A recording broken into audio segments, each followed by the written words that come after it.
Yo, what's going on, everybody? It's Daniel here, and we got to talk about Apple, because this week has been wild.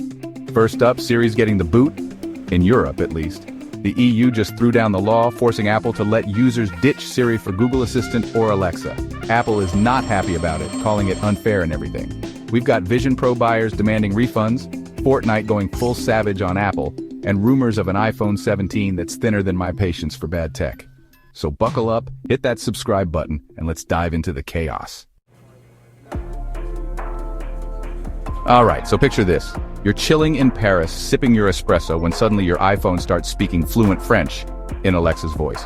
The EU just dropped a truth bomb on Apple, forcing them to open up iOS to third-party voice assistants. For years, Siri's been the only voice in town on iPhones. You want to set an alarm? Siri. You want to send a text? Siri. You want to order a pizza? Well, you get the idea. But now, thanks to the EU's Digital Markets Act, Apple has to let you choose your AI BFF. Apple is not thrilled, claiming this is unfair and could hurt user experience. But let's be real, Apple loves having control. This could be a game changer for iPhone users who've been craving more choice. Will we see this change in other parts of the world? It's hard to say, but Apple's definitely feeling the pressure. So, what do you think? Is the EU right to force Apple's hand? Or is this going too far? Hit the comments and let me know. Remember that time Apple slapped a $3,500 price tag on a headset and called it the future? Yeah, about that. Turns out not everyone's convinced. Vision Pro is facing some serious buyer's remorse. Early adopters are calling it everything from clunky to isolating to a recipe for motion sickness. Look, I'm all for pushing tech boundaries, but strapping a 4K display to your face doesn't automatically equal innovation.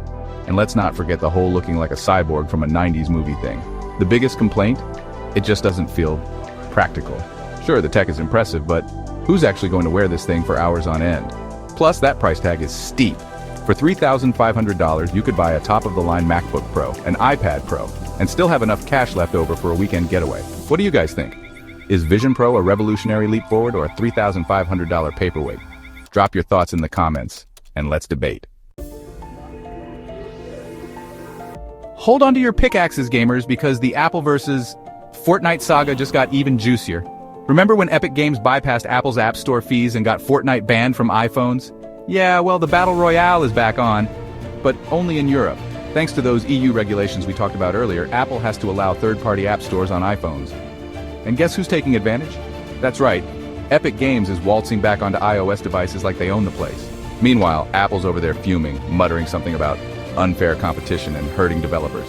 But let's be real, this is a power move by Epic, and Apple knows it. They're basically telling Apple, you can't keep us down forever. But here's the kicker. This only applies to the EU, for now. This whole saga is a perfect example of how tech giants are clashing over control of the mobile gaming world. So, what do you think? Is Epic in the right for fighting back against Apple's App Store dominance, or are they just stirring up trouble? Drop your opinions in the comments, because this battle is far from over. Alright, iPhone 11 users gather round. Apple just dropped a new feature that's basically a giant middle finger to anyone rocking an iPhone older than the 12. It's called CarPlay Ultra, and it's basically CarPlay on steroids. We're talking multiple displays, personalized profiles, and even the ability to control your car's climate and seats from your phone. Sounds awesome, right? Well, here's the catch. It only works with iPhone 12 and newer. If you're still clinging to your trusty iPhone 11, you're officially part of the Legacy Device Club. Not everyone can drop $1,000 on a new device every time Apple decides to release a slightly shinier version. So what's the takeaway here? Well, if you're an iPhone 11 user, maybe it's time to start saving your pennies for an upgrade. Okay, let's move on to something a little more exciting. iPhone rumors, specifically the iPhone 17 Air. Now, this is just a rumor, but a juicy one nonetheless.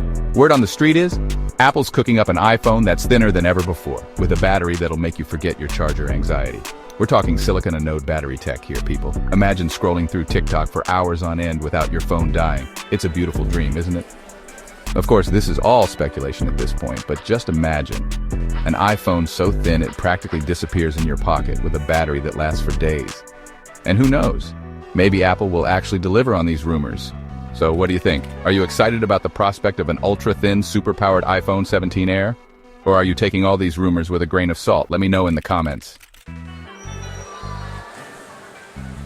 And finally, let's talk about the elephant in the room. WWDC 2025. Apple's biggest event of the year is just around the corner, and the rumor mill is working overtime. The biggest buzz? A massive iOS redesign. We're talking a complete visual overhaul, folks. New icons, new widgets, maybe even a whole new way to interact with your iPhone. But here's the thing, Apple fans are terrified. Remember what happened with iOS 7? Or that time they tried to force everyone to use Apple Maps?